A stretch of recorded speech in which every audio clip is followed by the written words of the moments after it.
Hey everybody.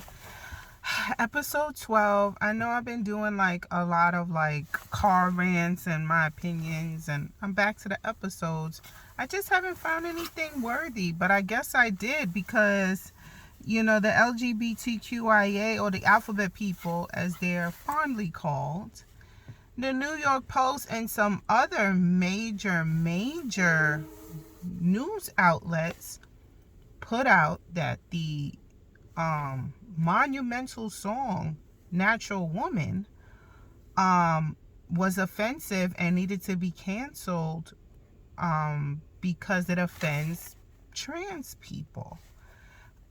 So the New York Post, if you live under a rock, is a very, well, used to be a very reputable periodical. Used to be a very well-known newspaper. It was credible. Like it's not like a National Enquirer. It's not any of that. It was like a Wall Street Journal, Daily News, maybe not Wall Street Journal, but Daily News type of newspaper, right? So they ran this story, and iHeartRadio.com, some Washington newspaper, they ran this story about how the Queen of Soul's song Natural Woman needed to be canceled. Now, I just found out that the whole outrage and the call to action is a parody from a Twitter account that does parodies, and it was fake. It was fake.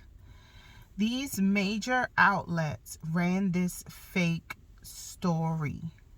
And it's funny. It's funny to say that the trans people will be offended by a song called Natural Woman. It's hilarious. But these newspapers ran it as serious. That's not the part that is concerning to me. That's concerning in its own right. And we're in the age where getting the exclusive correlates to dollars and cents. If you're the first one to run a story, you get those clicks, you get those advertisers, you get that money. So I'm not under a rock to know that these newspapers are now competing with bloggers, the TMZers.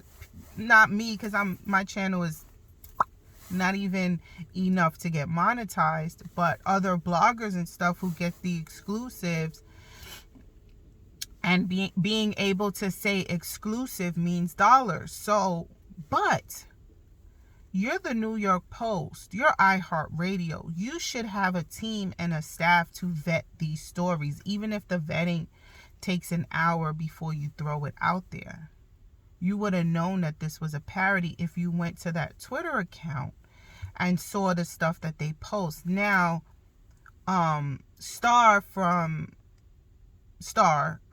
Tory Terrain, he did a show on this, and he said when he first went to the account, it didn't say anything about it being a parody account, but in the last few hours he went back and it did put in the description that they do parodies. But why did this story pick up so much traction? That is what was fascinating to me. Because in the New York Post article, they reached out to Aretha Franklin's camp for a comment. Now, that's suable. I'll get into that later. But why did it pick up traction? Why did you see this, New York Post, and say, let's run it without vetting it? Why was it such hot tea for you to run? As far as I'm concerned, and I share these sentiments with Star, New York Post and these other ones have lost all the credibility. You are now in the genre of the National Enquirer and TMZ. You are no longer reputable. Like everything that you put out now, we have to take a second and research it and make sure it's not fake news. Because how many other articles did you do that weren't as popular and pick up traction to you just threw it out there just so you could have the exclusive.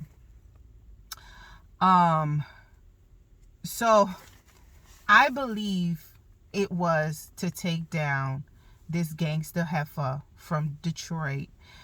If you didn't know about her, she was a hood booger bitch from Detroit, basically. Like, she was a gangster, she was a thug, she didn't trust the white institution bank, she kept her money in cash. When she died, people was looking for the money. She didn't trust planes. She had a big ass tour bus that took her everywhere, you know what I mean? And there was some scandal associated with her, and I just feel like this was like the got you bitch that people who are driven by the machine are looking for. However, this was very damaging. If people like bloggers and stuff didn't vet this story, like I said, I try to be a truth teller, and when you sensationalize fake news, people don't care about the truth anymore, and that's very damaging. If I was Aretha Franklin's camp, I would sue. You reached out to us for a comment for a fake story. And this is something that we as black people need to learn to do when we this is what us black people need to do when we start suing. We need to start suing more. You have affected natural women's future gross potential earnings. You called for you ran a story that was a parody that called for Spotify, Apple Music, and all these other platforms to pull the song, which affected the gross potential earnings of the estate of Aretha Franklin. And they did, because how many people read this New York Post article and didn't read anything else and still don't know that this is fake? So that's why I'm putting these videos out there, because it is fake. Maybe somebody will come across it. It is fake. It was a parody. It was funny. It was fake. And, you know, you can't hold Twitter accountable anymore because it's run by Elon Musk, who said that he's all about free speech or whatever. Fine. I mean, it's fucking Twitter. It's not nationalgeographics.com or whatever. It's Twitter. It's social media. It's entertainment. You know, you should not be getting your real news off of Twitter. Twitter is for entertainment purposes only, as far as I'm concerned.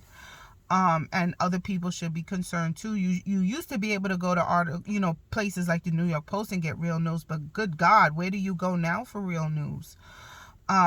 Anyway, they should sue. The story is fake. Everybody's trying to jump on the bandwagon of getting the exclusive, no matter the cost or the damages. Child, the ghetto. The ghetto. Stop the world. I want to get off. Bye, guys.